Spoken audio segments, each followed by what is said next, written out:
यहाँ है एक लंबे विस्तृत फॉर्मेट में एक डरावनी हॉरर कहानी जिसका नाम है रिलायंस बिल्डिंग का दरवाजा।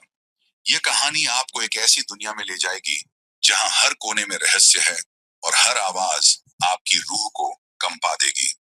शीर्षक रिलायंस बिल्डिंग का दरवाजा, द डेविल्स डोर। शैली मनोवैज्ञानिक हॉरर, अलौकिक रहस्य, सस्पेंस। भाग एक, अभिशापित धरोहर। मुंबई की चकाचौंध भरी रोशनियों और भीड़ भाड़ वाली सड़कों से कुछ ही किलोमीटर दूर नवी मुंबई के एक सुनसान इलाके में एक विशाल और पुरानी इमारत खड़ी थी। उसका नाम था रिलायंस टॉवर, लेकिन लोग उसे शैतान का घर कहते थे। यह इमारत 1980 के दशक में एक बड़े उद्योगपति ने बनवाई थी। कहानी है कि इस इमारत को बनाने के लिए एक प्राचीन मुस्लिम कब्रिस्तान को खोदा गया था, जिसे वली का मकबरा कहा जाता था। निर्माण के दौरान 27 मजदूरों की मौत हो गई थी। कुछ को बिजली लगी, कुछ गिर गए और कुछ की तो मौत रहस्यमयी तरीके से हुई। कहा जाता है कि उसी दौरान एक रात 13वीं मंजिल पर एक दरवाजा बना जो किसी ने नहीं बनवाया था। वह दरवाजा बिना किसी सिल, चौखट या हैंडल का था, सिर्फ लकड़ी का एक काला भारी तख्ता। उद्योगपति ने उस दरवाजे को ईंटों से चुनवा दिया, लेकिन हर सुबह वह फिर से उसी जगह उभर आता। आखिरकार उद्योगपति दिवालिया हो गया और उसने आत्महत्या कर ली। तब से यह इमारत बिना किसी मालिक के पड़ी रही। भाग दो, नए किराएदार की एंट्री वर्षों बाद 2023 में एक युवा वास्तुकार आर्यन शर्मा ने इस इमारत को बहुत सस्ते दाम पर खरीदा। उसे इसकी कहानियों पर विश्वास नहीं था, वह विज्ञान में विश्वास करता था। उसने अपनी पत्नी प्रीति और 6 साल की बेटी आरोही के साथ इमारत के 12वें फ्लोर पर शिफ्ट होने का फैसला किया। उसका प्लान था इमारत को आधुनिक लुक देकर बेचना। पहले दिन ही सब कुछ अजीब था। जब वे लिफ्ट में चढ़े तो लिफ्ट 13वें नंबर पर रुकी, हालांकि उस बटन पर तो नंबर ही नहीं था। आर्यन ने इसे तकनीकी खराबी कहा, पर प्रीति के माथे पर बल पड़ गए। 13वीं मंजिल से लिफ्ट खुली तो एक गलियारा था, जिसके अंत में वही काला दरवाजा था। दरवाजे पर हाथी दांत की नक्काशी थी, जो हाथ, सिर और आंखों की आकृतियां बना रही थी, लेकिन सब विकृत और भयानक। दरवाजे के ठीक बीच में एक उभरा हुआ निशान था, जैसे किसी ने उसमें मुट्ठी मारी हो। भाग 3, पहली रात और आवाजें। रात को करीब 2 बजे आरोही जागी और उसने अपनी माँ से कहा, माँ, कमरे के कोने में एक आदमी खड़ा है। उसके पैर नहीं हैं और वह दरवाजे की ओर देख रहा है। प्रीति ने रोशनी जलाई तो वहां कोई नहीं था। आर्यन ने टॉर्च जलाकर पूरे घर को चेक किया, लेकिन कुछ नहीं मिला। अगली रात आरोही ने फिर से कहा, पापा, वह आदमी कहता है कि 13वीं मंजिल का दरवाजा कभी मत खोलना। वह बोला, वो दरवाजा किसी का दरवाजा नहीं, वो मुंह है, उसका मुंह। आर्यन की रूह कांप गई।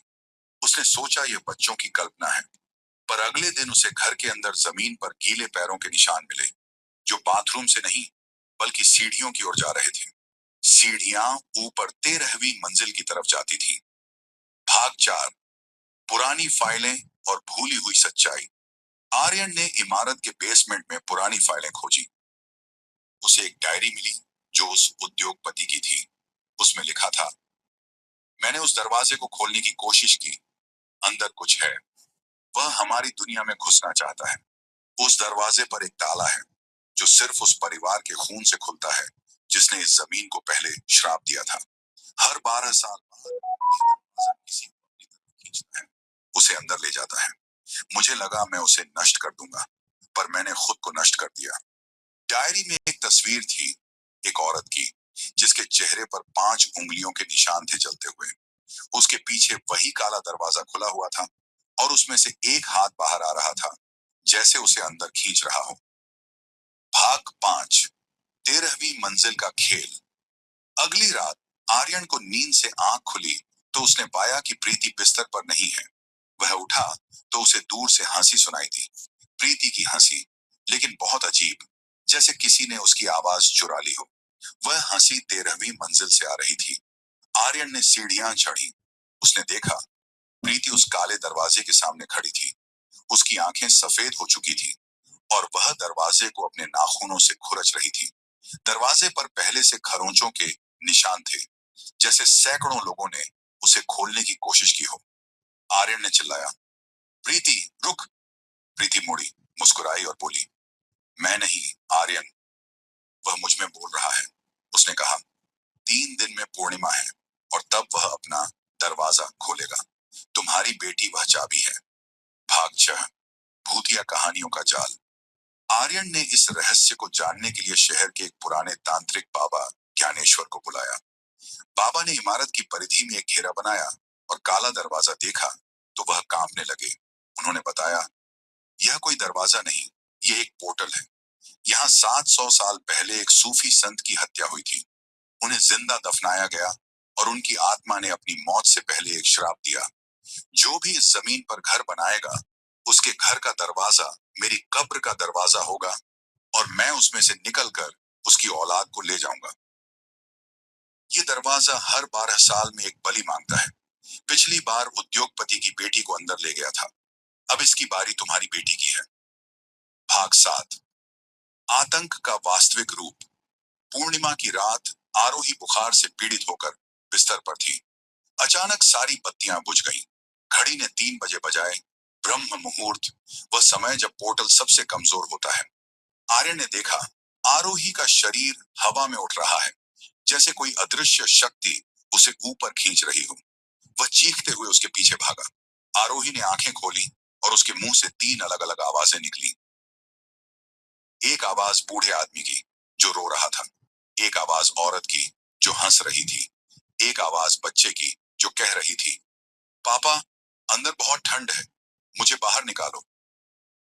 भाग 8, दरवाजे के पीछे का सत्य। आर्यन ने हिम्मत जुटाई, एक हथौड़ा उठाया और 13वीं मंजिल पर पहुंचा। उसने दरवाजे पर 3 बार हथौड़ा मारा और दरवाजा अपने आप खुल गया। उसके अंदर रोशनी नहीं थी, लेकिन गहरी सनसनाहट थी, जैसे कोई रेडियो बिना स्टेशन के चल रहा हो। उसने अंदर झांका तो देखा, एक अंतहीन काला कमरा, जिसकी दीवारें बनी हुई थी चीखते हुए चेहरों से। वे सब वहां फंसे हुए थे। हर कोई जो इस दरवाजे के सामने आया था, अब वह दीवार का हिस्सा बन चुका था। अचानक उसे अपनी बेटी की आवाज सुनाई दी, अंदर से, दूर से। वह बोली, पापा, मत आना, वो मां नहीं है, वह तो कोई और है। आर्यन मुड़ा तो प्रीति, जो उसके पीछे खड़ी थी, की आंखें काली पड़ चुकी थी और उसके मुंह से एक गहरी पुरानी आवाज निकली, अब तुम भी मेरे दरवाजे का हिस्सा हो। भाग 9, अंतिम भाग, दरवाजा खुला या बंद। आर्यन ने पीछे मुड़कर देखा तो दरवाजे पर उभरी हुई मुट्ठी का निशान चमक रहा था। उसे एहसास हुआ, वह निशान उसी उद्योगपति का था जिसने खुद को अंदर बंद कर लिया था ताकि वह और किसी को न ले जाए। आर्यन ने उसी दरवाजे को अपने दोनों हाथों से जोर से धकेला और खुद को अंदर फेंक दिया। आरोही को पकड़कर बाहर फेंका और चीखा, इसे बंद करो। प्रीति या उस शैतानी शक्ति ने दरवाजे को पटक दिया।